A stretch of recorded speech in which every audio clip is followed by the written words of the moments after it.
Like, share, and subscribe. Thank you for checking in. Firstly, be patient and let God do his job, guys. That's my word of the day for today. Be patient. It's God's timing. All right. Tune into my switching lanes segment on my lives. It's called Switching Lanes. Basically, right now you see the lanes. It's my drive into the job. Yeah, so driving to work, and we just switch lanes and we talk about what's going on, and most importantly, we give people a whole of the day. It's usually never a good thing, but it means that you are being the loudest and most provocative person around. Alright? So today, we're going to jump right into LaTocha and Tamika, the title of my live stream today. LaTocha and Tamika finally had that conversation. Now, my thoughts is this. No matter when they had the conversation, according to LaTocha, they had the conversation. Now, Tamika tend to be, on social media, has building a social media presence. So if that is in fact true, I'm sure Tamika will speak about it. She spoke about the Residuals Challenge a day after it dropped, and she called into Ricky Smiley for the Brat to get her thoughts and reactions of the Residuals. And she said she haven't talked to her sister, and sis, if you're listening, pull up or whatever, hit me, I'm cooking breakfast right now type shit. So Tasha hit her and they talked. Now, she hit her after that conversation. I don't care when or whatever prompted that conversation, but it worked. So I don't care when that proposition came up, how it came about, whether the song was recorded before it came about. No, I feel like that LaTocha's pen and her voice is what we know her for. Truth in the booth, right? Old school. I wanted that mixtape so bad. I remember we were still doing you could still download music at that point and I remember just downloading all of LaTocha's, everything she dropped, I was downloading from LimeWire. All her mixes of her mixtape from Truth in the Booth, like Bad Timing and So Long. Man, them songs even would smack today. But anyway, she jumped on Leon Thomas. Leon Thomas, he's a new up-and-coming artist. He has a song called Mutt, and they have a Mutt verse challenge. And LaTocha jumped on that challenge and spoke on more of her situation, whether it's, marriage infidelities or understanding from, with therapy, spent all her money on therapy, trying to save a situation. Now, she says on the song that she's getting back in the booth. She's putting it all on paper. She's talking about it. So every week she's dropping a little bit more and more snippets into her project that's coming. So we look forward to that project coming, all right? And I'm glad that the sisters talked. And right now, LaTocha's doing her. Escape can come later after, she do what she can do on her own. Like, we want to hear good music, good new music. So she could tour with Escape all she wants. But at the end of the day, keep putting your music out there, sis. Keep putting your music out there. And when it's time to come back around to escape, like Candy do, Candy has 1,000,001 businesses. And then she come back around and get on stage of Escape. Tasha can do the same thing. Not to bring Candy into this, but that's how I feel. Anyway, Jay-Z went ahead and sued the Jane Doe.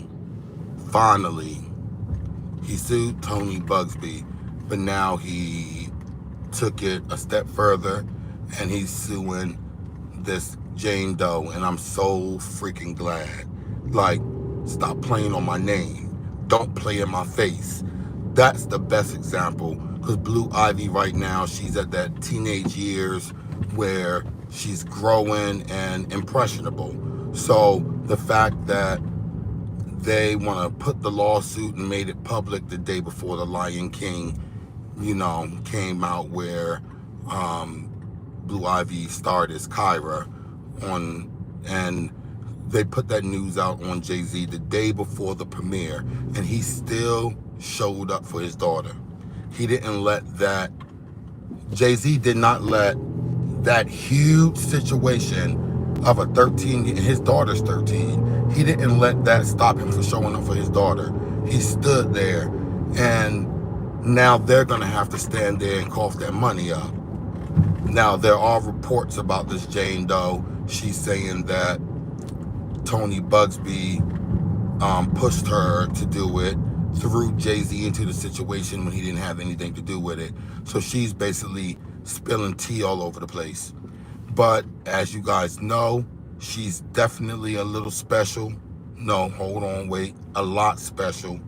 Because we saw what we were dealing with when she came out talking about the situation, bringing people's names in it who confirmed they don't even know what she's talking about. They were nowhere around at that time frame.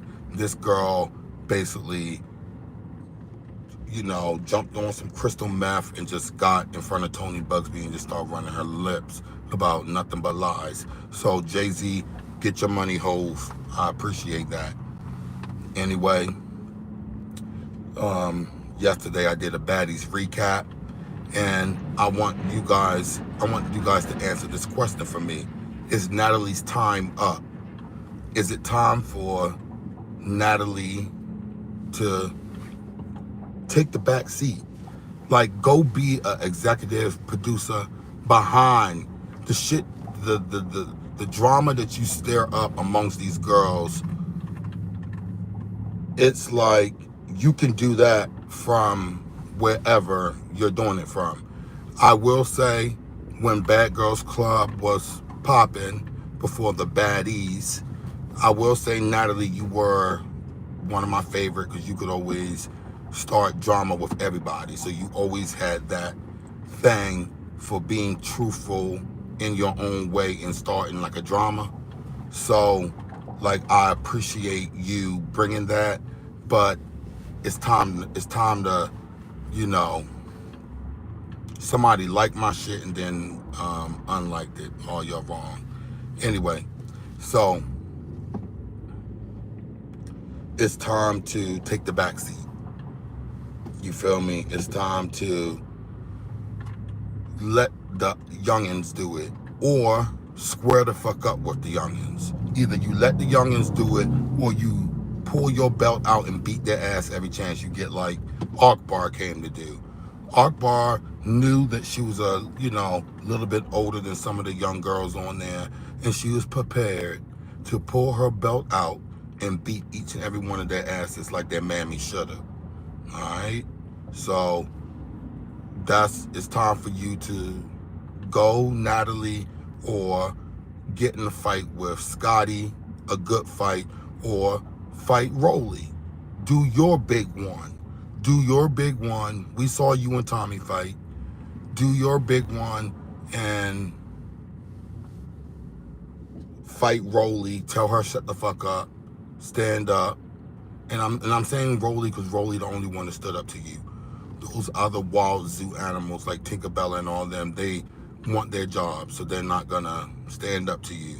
But I think somebody that's a fair fight for you would be Foley, because Biggie and all of them, they can't see you.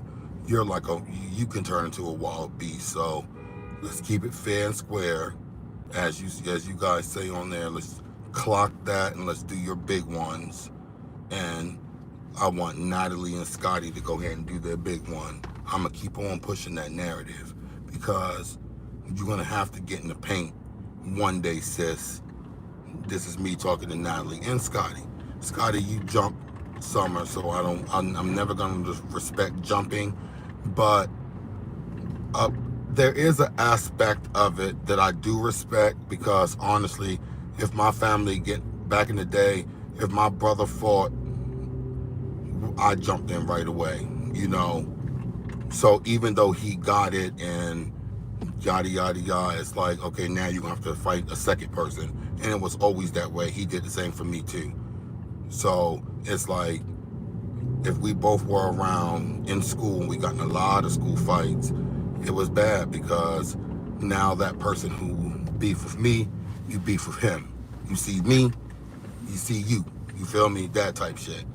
So, you know, my thing is baddies get in the paint anyway, double tap the screen, and the whole of the day today will go to Natalie. I'm giving Natalie the whole of the day, Natalie none, just because you need to stand up and get in the paint as well. You talked all that rah-rah about the girls not fighting when old girl shot the gun, when Tommy shot the gun and shot Rolly and Tinka. Natalie, you were saying that they were weird. They, you just didn't respect what they just went through, right? And whether it was a BB gun that you found out later or a real gun, BB guns look like real guns. It's like the whole angst of seeing like something that looked like a gun, firstly, and then being shot. But Tommy was protecting herself. I won't take away from that. But Natalie, you still went out. So it's on principle. I'm down with what Rolly said. If you really my friend, it's about principle. Whether you text me, checked on me, what, it's about principle when it comes down to that type of shit. It's more principle than anything. So you still go out after I was shot, after fighting, and a whole big commotion broke out, and you went to the club and party and went live and talked about it.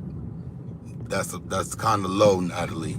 Like the way you did that, I can't respect that. I can't get behind that. And for that, you get the whole of the day, sis. Anyway, be easy, y'all. Have a good day on purpose.